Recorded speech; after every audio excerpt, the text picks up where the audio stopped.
नमस्कार. आता आपण पाहत आहोत गणेश पुराण क्रीडाखंड चालू आहे. पहिला आपला उपासना खंड संपलेला आहे आणि आता क्रीडाखंडाचा अध्याय 8वा चालू आहे.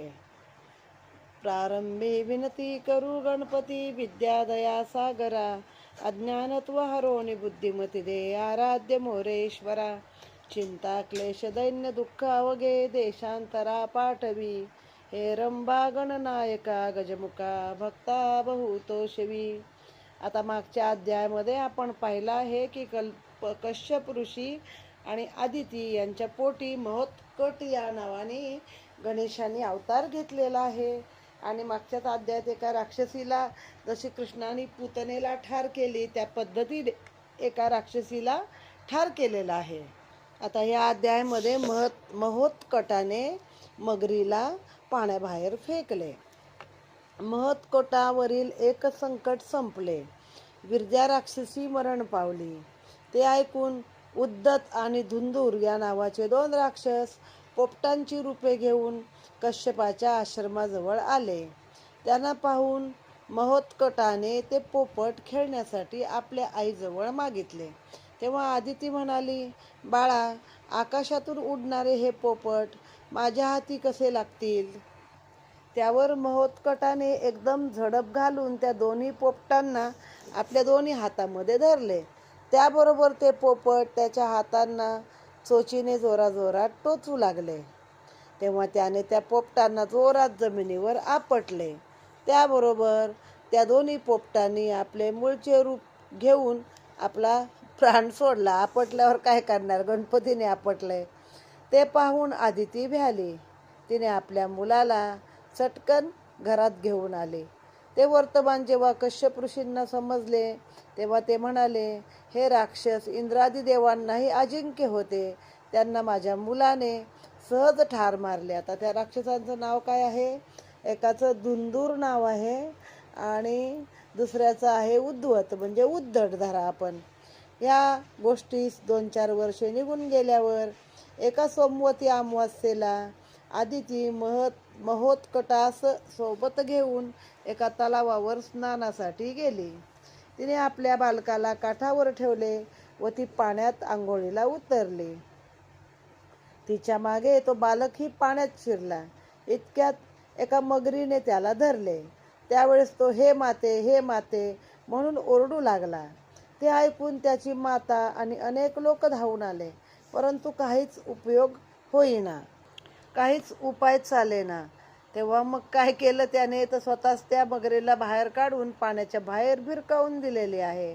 इतक्यात त्या बालकाने ती मगर लीलेने बाहेर काढली आणि भिरकावून दिली आणि जमिनीवर जोरात आपटली. तेव्हा ती मगर गतप्राण झाली. त्या मगरीमधून एक सुंदर गंधर्व उत्पन्न होऊन तो गजाननास म्हणाला, मी चित्ररथ नावाचा गंधर्वांचा राजा आहे. माझ्या विवाहसमयी अनेक देव आणि ऋषी आले असता भृगु ऋषींचे यथायोग्य स्वागत झाले नाही.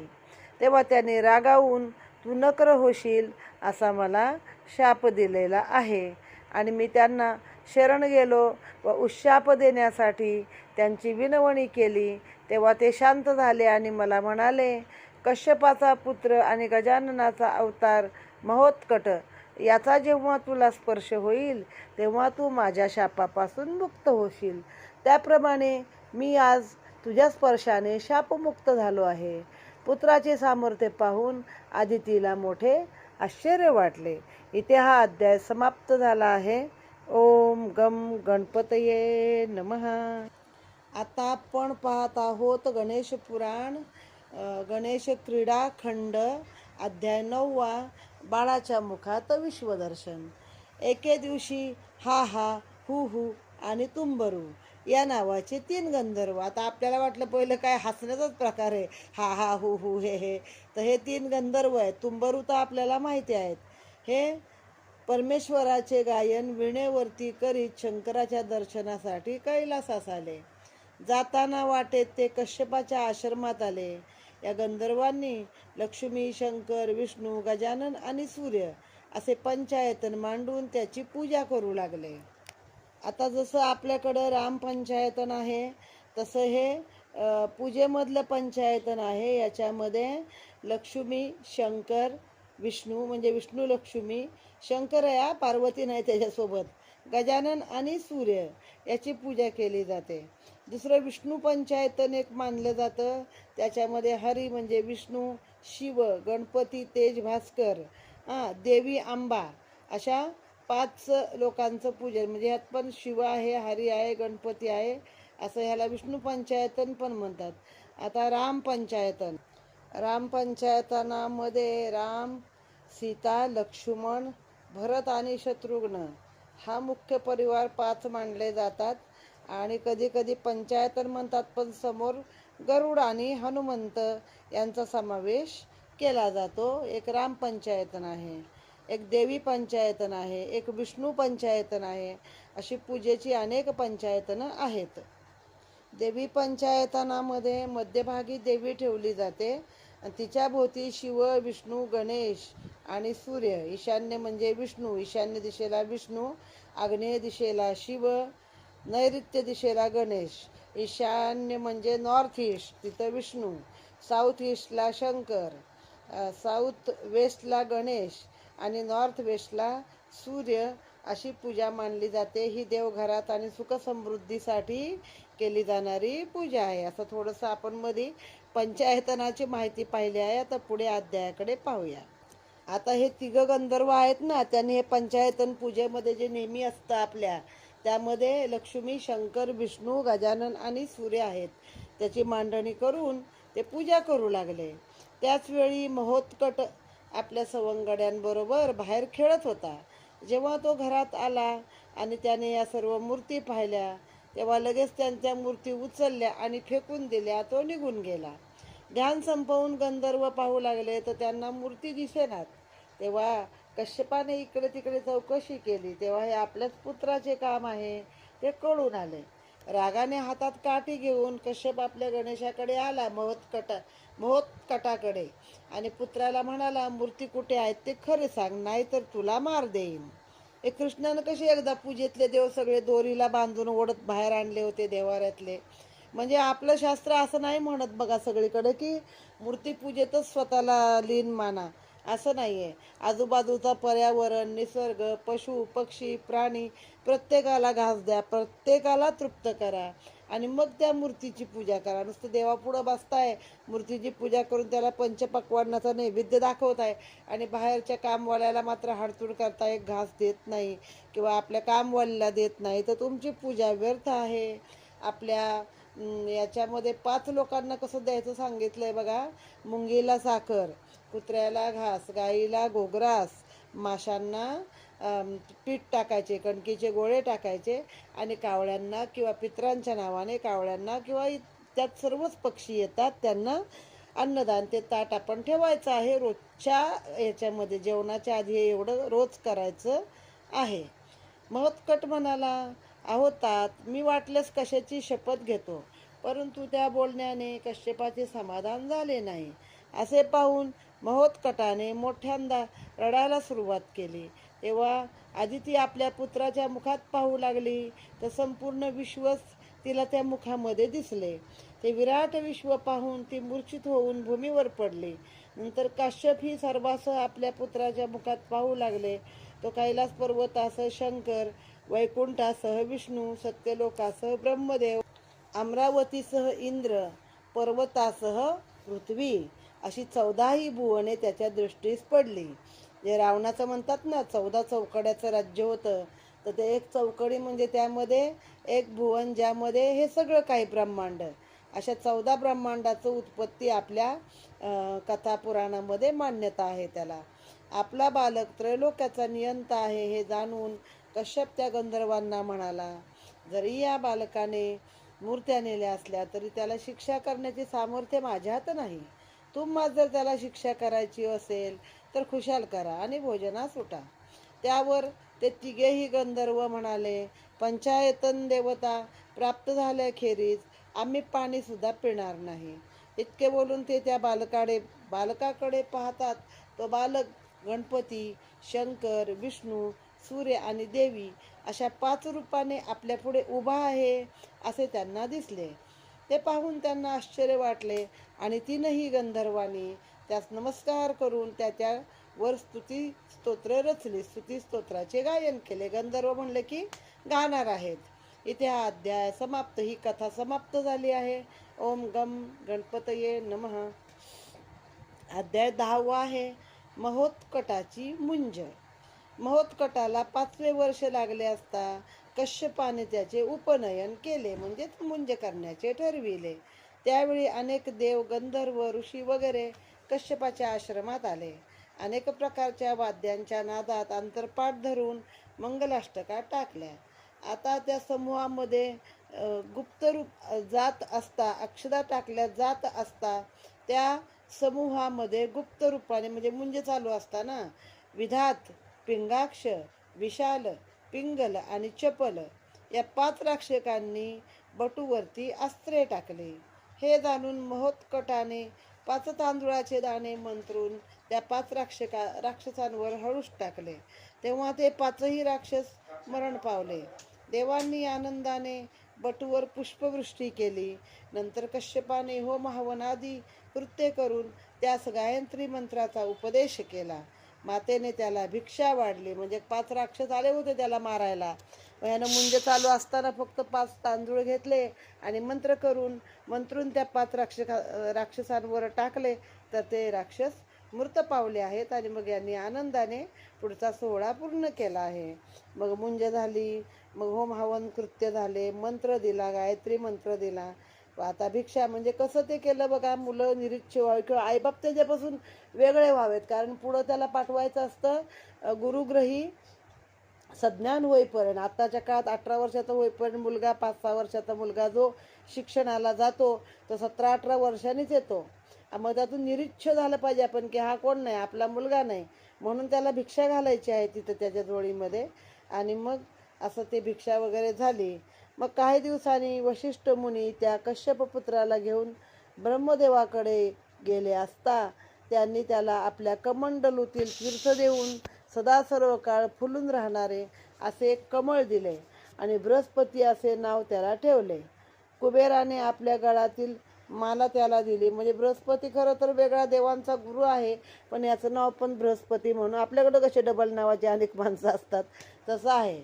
त्याला ते कमळ दिले आणि बृहस्पती नाव दिलं, म्हणजे बुद्धिमान. बृहस्पती कसा देवांचा गुरु, हुशार होता, शहाणा होता, बुद्धिमान होता, तसा हा आहे. कुबेराने काय केलं, आपल्या गळातील माळा दिल्या आणि सुरानंद असे नाव ठेवले, कारण 64 विद्यांचा स्वामी गणेशाला मानलं जातं. त्यामध्ये एकीकडं त्याची तुंदील तनू आहे, जाडजूड आहे, तरी पण तो उत्तम असं नृत्य गायन करू शकतो. ती कला त्याला अवगत आहे. आता इथं गाणं आहे म्हणून त्याला सुरानंद असे नाव दिलेले आहे. वरुणाने त्याला आपला पाश देऊन सर्वप्रिय असे त्याचे नाव ठेवले. काय सर्वप्रिय? आता सगळ्यांना प्रिय बाप्पा बघा. सगळ्यांच्या घरी एकदा तरी येतो किंवा आपण एकदा तरी त्याच्या मंदिराला कोणी पण व्यक्ती, हिंदू असू दे, ती जातेच. शंकराने त्रिशूळ आणि डमरू देऊन त्याचे नाव भालचंद्र असे ठेवले, कारण त्याच्या माथ्यावर चंद्र आहे ना. विष्णूने परशु देऊन परशुहस्त असे नाव ठेवले. अशा रीतीने सर्वांनी त्याची पूजा करून त्याला भेट दिली, पण इंद्राने मात्र गर्वाने त्याचे काही पूजन केलेले नाही. इथे ही कथा समाप्त. अध्याय 10 समाप्त झाला. ओम गम गणपतये नमः. आता अध्याय 11 इंद्र शरणाला. आता इंद्राने त्याची पूजा नाही केली, मग ह्यानं त्याला दाखवलंच असेल चांगलं स्वतःचा अवतार काय आहे तो. इंद्राने महोत्कटाची पूजा केली नाही हे पाहून कश्यप त्याला म्हणाला, सगुण रूपाने अवतरलेल्या या गजाननाला जो गर्वाने प्रत्यक्ष विरोध करील त्याचा नाश झाल्याशिवाय राहणार नाही. हे ऐकून महोत्कटास आकाशात उडविण्याची आज्ञा इंद्राने वायूला केली. त्यावेळेस मोठा झंझावात सुटला, म्हणजे प्रचंड वादळ आलं. मोठे मोठे पर्वत, वृक्ष, शिखरे उन्मळून पडली, परंतु महोत्कट काही जागचा देखील हलला नाही. आणि अखेर वायूची शक्ती समाप्त झाल्यानंतर इंद्राने अग्नीला त्याला गिळून टाकण्याची आज्ञा केली. तेव्हा अग्नीने आपले विक्राळ रूप धारण केले, तो सर्व चराचर जाळीत सुटला. हे पाहून महोत्कटाने तो विक्राळ अग्नी गिळून टाकला. त्यानंतर इंद्राने रागाने आपले सहस्र डोळे उघडून महोत्कटाकडे पाहिले. तेव्हा त्याच्या नेत्रामध्ये परमेश्वराची अनंत रूपे दिसू लागली. ते पाहून हा प्रत्यक्ष गजानन आहे असे जाणून इंद्राने त्याला साष्टांग नमस्कार घातला आणि मोठ्या भक्तिभावाने त्याचे पूजन करून आपल्या हातातील अंकुश त्याला अर्पण केला. त्याचे नाव विनायक असे ठेवून विश्वरूप स्तोत्राने त्याची स्तुती केली. जो हे विश्वरूप स्तोत्र दिवसातून 3 वेळा पठण करील त्याचा सर्वत्र विजय होईल असा त्यास आशीर्वाद देखील दिला. इथे एक कथा समाप्त झाली आहे. अध्याय 11वा आपण समाप्त केला आहे. अध्याय 12वा आहे राक्षसांचा पराभव. श्री गणेशाय नमः. एके दिवशी काशीराजा कश्यपाच्या आश्रमात आला. तेव्हा कश्यपाने त्याचे चांगले स्वागत केले. त्यास आसनावर बसवून येण्याचे कारण विचारले. तो राजा म्हणाला, महाराज, आपण आमचे राजपुरोहित आहात. माझ्या मुलाचे लग्न ठरले असल्याने या लग्नात आपण पौरोहित्य करावे अशी मी आपणास विनंती करण्यासाठी आलो आहे. ते ऐकून कश्यप राजा असं म्हणाला, हे राजा, सध्या मी चातुर्मास याग करीत असल्याने मला ही भूमी सोडून दुसरीकडे आता जाता येत नाही. तरी तू तुझ्या पुत्राला तुझे मंगल कार्य करण्यास घेऊन ये. तो सर्व विद्येत प्रवीण आहे. तो म्हणतो माझ्या पुत्राला घेऊन जा, तो सगळ्या विद्येत प्रवीण आहे. मी काय सध्या ही भूमी सोडत नाहीये. मग कुणाला पाठवलं? महोत्कटाला बरोबर ती पाठवलेलं आहे. ते ऐकून राजाने महोत्कटास बरोबर घेतले व तो आपल्या राजधानीला यायला निघाला. वाटेत एका अरण्यात नरांतकाचा चुलत भाऊ धूम्राक्ष या नावाचा एक राक्षस गेली 10,000 वर्ष शत्रूचा नाश होण्यासाठी विजयी शस्त्र प्राप्त व्हावे म्हणून सूर्याची उपासना करत होता. हा राजा जेव्हा तिकडून जाऊ लागला तेव्हा त्या राक्षसाचे तपश्चर्येस फळ येऊन एक तेजस्वी शस्त्र आकाशातून खाली येऊ लागले. जेव्हा ते दशदिशा प्रकाशित करणारे शस्त्र पाहून महोत्कटाने आकाशात उडी मारली आणि ते आधांतरीचं शस्त्र हस्तगत केले आणि घराघरा फिरविले व धूम्राक्ष राक्षसावर सोडले. म्हणजे ज्यानं बिचाऱ्यानं 10,000 वर्ष तपश्चर्या केली आणि ते मिळवण्यासाठी एवढं केलं तर ते त्याचं शस्त्र त्याने उचललं आणि त्याच्यावरतीच टाकलेलं आहे. पण ते बरोबर केलं शेवटी, कारण तो राक्षस पुढे जास्त माजला असता. तो राक्षस तत्काळ मरण पावला. धूम्राक्ष, धूम्रकेतू, धूम्रवर्ण असे 4 राक्षस आहेत. तो त्यांच्यातला एक आहे हा. इतक्यात धूम्राक्षाचे 2 पुत्र तेथे आले आणि आपल्या पित्यास कोणतरी शस्त्राने ठार केले हे पाहून त्यांना क्रोध आला व ते इकडे तिकडे पाहू लागले. तेव्हा राजा आणि महोत्कट हे दोघेजण जवळच उभे होत. हे त्यांनी पाहिले आणि ते राजाला म्हणाले, अरे नीचा, माझ्या पित्याने आमचा चुलता नरांतक हा तुझा प्राण घेण्यास आला असता तुझे रक्षण करून प्राण वाचवले आहेत. म्हणजे त्या राजाचे, काशीराजाचे प्राण घ्यायला नरांतक, ते 2 झाले होते ना, देवांतक आणि नरांतक, तेच आता वध करणार आहे गणपती त्या दोघांचा. मग माझ्या चुलत्यानं म्हणे तुझे तेव्हा प्राण वाचवलेले आहेत दुसरे राक्षस तुला मारायला आले असताना, आणि तू मात्र उपकाराची अशी परतफेड केलेली आहेस. आमचा चुलता नरांतका तुझे प्राण घेत करण्यास आले असता माझ्या पित्याने तुझं रक्षण केलं आहे. तेव्हा राजा म्हणाला, माझ्या इथे लग्न कार्य असल्याने मी माझ्या पुरोहिताच्या मुलाला बरोबर घेऊन जात आहे. त्याने तुझ्या पित्याला ठार मारले, तेव्हा तुम्हाला जी काय शिक्षा करायची आहे ती त्याला करावे. हे ऐकून ते दोघे महोत्कटास मारण्यास त्याच्यावर धावून गेले. तेव्हा महोत्कटाने एक मोठी गर्जना करून आपला एक श्वास सोडला. त्याबरोबर भयंकर असा वारा वाहू लागला आणि ते दोघेजण त्या वाऱ्याबरोबर उडून जाऊन आपला चुलता नरांतकाच्या नगरात जाऊन त्याच्या घराच्या छपरावर पडून गतप्राण झाले. तेव्हा नगरवासी लोक भयभीत होऊन ओरडू लागले आणि झालेला प्रकार नरांतकाला समजल्यावरती त्याने 1000 सैनिक पाठवून राजासह महोत्कटास धरून आणण्याची आज्ञा केली. तेव्हा ते सैनिक त्या दोघांजवळ जाताच महोत्कटाने पुन्हा एक मोठी आरोळी मारून श्वास सोडला. त्याबरोबर प्रचंड वारा सुटला आणि ते सैनिक देखील आकाशात उडून जमिनीवर आपटले आणि गतप्राण झाले. जे काही थोडेफार वाचले ते पळाले. नरांतकापाशी येऊन त्याने घडलेला सर्व अनर्थ सांगितलेला आहे. इथे ही कथा समाप्त. ओम गम गणपतये नमः. असे एकूण आपण अध्याय 8 ते 12 पर्यंतचे 5 अध्याय आपण इथं पाहिलेले आहेत.